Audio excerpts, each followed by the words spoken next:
So, ayan po.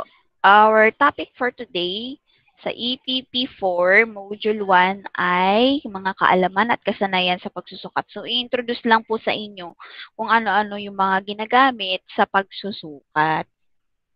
Ayun. Alam ko po familiar na kayo since grade 1 hanggang grade 3 na ginagamit po itong mga panukat. Meron nga po kayong dala dyan na isang gamit ng panukat. Pero aalamin natin kung ano-ano pa maliban sa ruler ang ginagamit sa pagsusukat. Okay, ano po ang layunin ng module na ito?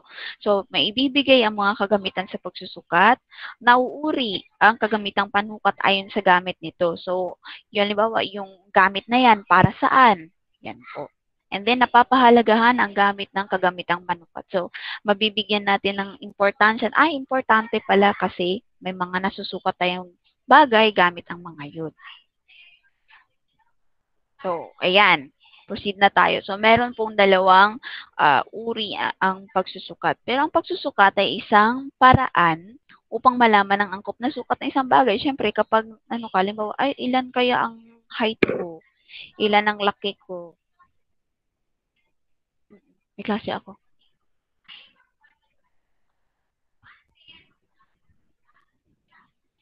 Wait po.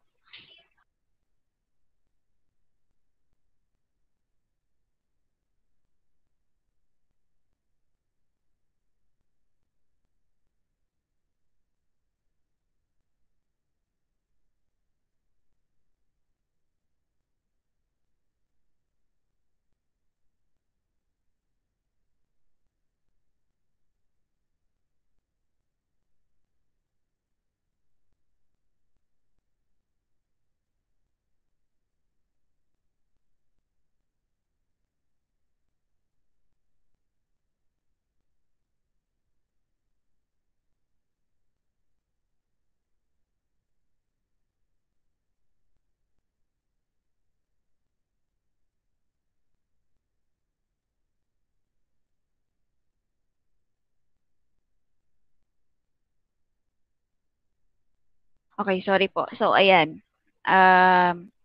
So, ang panukat, paraan para malaman kung gaano kakalaki, gaano kakatangkad, o gaano kalaki itong stapler, gaano kahaba itong ball pen, no? Basta yan po yung pagsusukat. So, may dalawang uri po ng pagsusukat dati. Ang una ay sistemang English, lumang paraan nito. And then, sistemang metric, yun po yung ginagamit natin sa kasalukuyan. So, sistemang metric tayo, or metric system in Tagalog, in English pala, sorry. Okay, upang maging matagumpay sa pagsusukat, kailangan gumamit 10 na lang tayo. Hayaan nyo na. Kailangan, di naman po ito sa pilitan ang Google Meet. Ayos lang po. Eh, kung marinig naman po nila tong record mamaya, at least, parang kasama na rin sila. Ayos lang po yun. Maging matagumpay sa pagsusukat, kailangan gumamit ng mga kasangkapan. So, may mga gagamitan dapat tayo. So, ito po ay mga example or mga kadalasang ginagamit sa pagsusukat. Yun, una, kung nakita nyo na po, ang tawag dyan ay eskwalang asero. So, saan ginagamit ang eskwalang asero? Ginagamit siya sa pagsusukat ng malalaki at malalapad na gilid ng isang bagay. Gilid po gilid. Halimbawa, gilid ng kahoy, so mga gilid ng mesa, gilid ng pinto, gilid ng bintana, basta po mga malalaki. Ginagamit ang eskwalang asero. Yan po ang gamit niya. Kung halimbawa, kung gusto niyo sukatin yung gilid ng pintuan ninyo, pwede po siya. Gilid lang gilid. Sulok, ganun. Pansulok lang siya. Kaya siya pa L di ba? Kasi ito yung ano niya dito, sulok yan yung corner. So dito yung haba, dito yung isa. Yan. Kung eskwalang asero. Okay, next natin yan, zigzag rule. So, ito ay kasangkapang yari sa kahoy. So, kahoy. Merong plastic, pero kadalasan kahoy ito. Then, ang haba ay umaabot ng 6 na pie at panukat ng mahabang bagay. So, mahaba siya. 6 na pie, syempre, sobrang mahaba. Kaya nga siya pinasigsag eh. Kasi pag ginanon mo siya, in-spread mo, sobra siyang haba. Wait. So, yan. Saan ginagamit ang zigzag rule? Ang galing, no? Pasigzag siya. Pagsusukat ng haba at lapad ng bintana, pintuan at iba. Kanina, yung iskwalang asero, gilid lang ang sinusukat. Ito namang zigzag rule, yung haba talaga at saka yung lapad ng mga malalaki ding bagay. Di ba? Mga bintana, mga pintuan, ang zigzag rule ang ginagamit. Yung haba. Kanina yung eskwela, gilid. Gilid lang. Okay, next natin. Yan, meter stick. Alam ko po, kung nagdala na po kayo nitong grade 2, yung mahaba na stick ng ruler na kulay dilaw. Ito po yun. Ano po ang gamit ng meter stick? Oh, ito po ay ginagamit karaniwan ng mga mananahi pala. So, sa pagsusukat at paggawa ng pattern upang makapagputol ng tela. So, ito kadalasan ginagamit ng mga mananahi. Pero nung nakaraang pinag-aralan natin, kung naranasan nyo, dala-dala natin yan, sinusukat din natin sa mga gilid ng mesa, sa mga bintana. Pero hindi siya kasya kasi masyadong malaki yung, masyadong mahaba yung bintana. Kumbaga, pinadala lang to para matuto tayo magsukat. Pero ang totoo talaga, kung saan ginagamit itong meter stick ay karaniwan sa mga pagtatahi. Yan, meter stick. Next po, pull push o kung karpentero ang iyong tatay, hindi nawawala yung ganyan, pull push. So, ang kasangkapan nito ay yari sa metal at otomatiko na may haba na 25 pulgada hanggang 100 na talampakan. So, sobrang haba po siya. Naka-roll. Sobrang haba po. Ang kasangkapang ito ay gradasyon sa magkabilang tabi. Parang nilalagay lang dyan, tapos pinapahaba. So, pwede rin to sa mga kagaya ng zigzag rule, pwede mo rin tong gamitin sa pagsukat ng mga pinto, haba at lapad ng pinto. Pero ganyan lang yung itsura niya. Ito naman karaniwang ginagamit ng mga karpentero.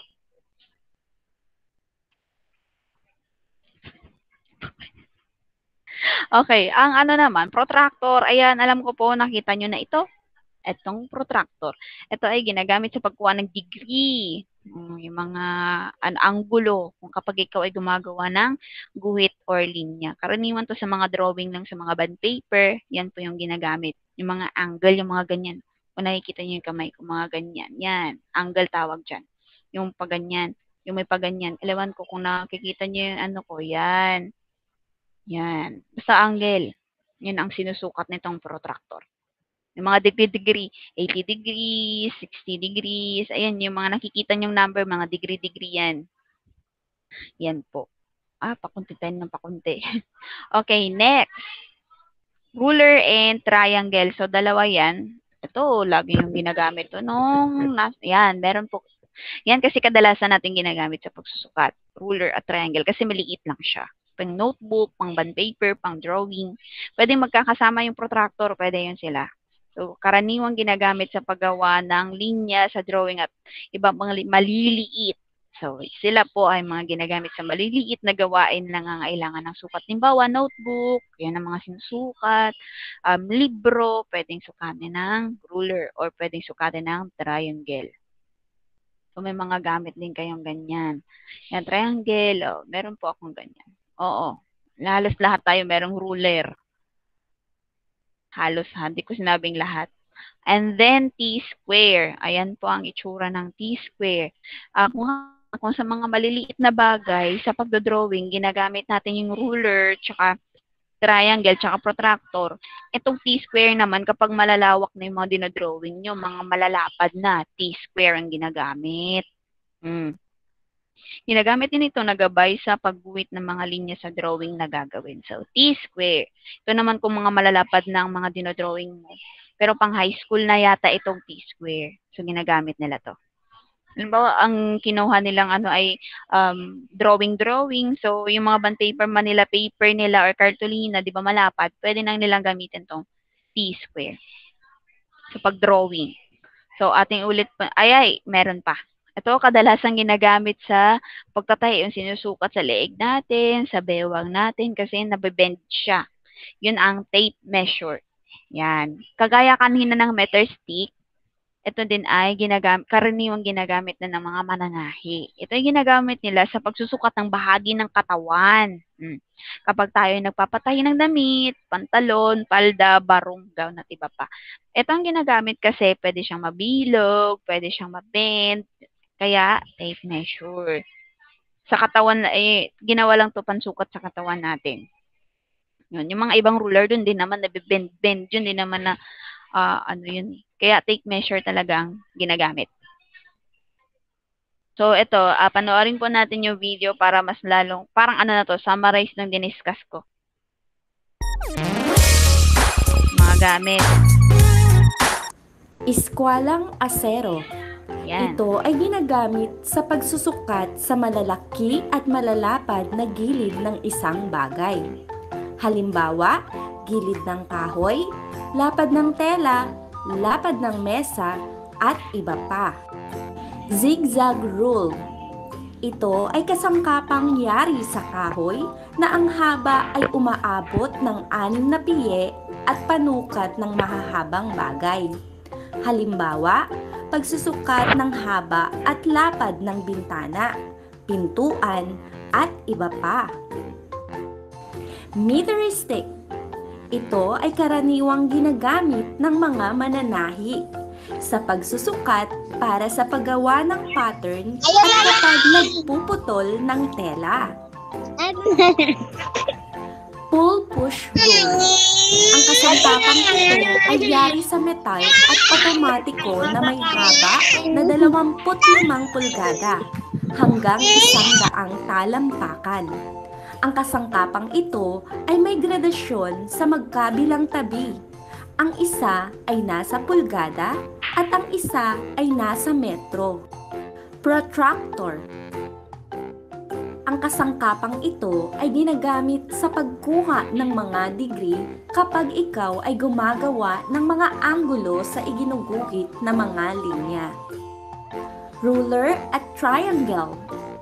Ito ay ginagamit sa pagsusukat sa paggawa ng mga linya sa drawing at iba pang maliliit na gawain na nangangailangan ng sukat. T-square. Ito ay ginagamit sa pagsukat ng mahahabang linya kapag nagdo-drawing. Ginagamit din ito na gabay sa pagguhit ng mga linya sa mga drawing na gagawin. Tape measure. Ang kasangkapang ito ay ginagamit sa pagsusukat ng mga mananahi. Ito ay ginagamit nila sa pagsusukat ng mga bahagi ng katawan kapag tayo ay nagpapatahi ng damit, pantalon, palda, barong, gown, at iba pa. So, yan po ang summary ng ating aralin dun sa YouTube video. So, ayan po. May mga tanong pa po ba? Or nahirapan kayo naintindihan about dun sa mga panukat? May tanong pa po kayo bago po tayo proceed sa Google Classroom.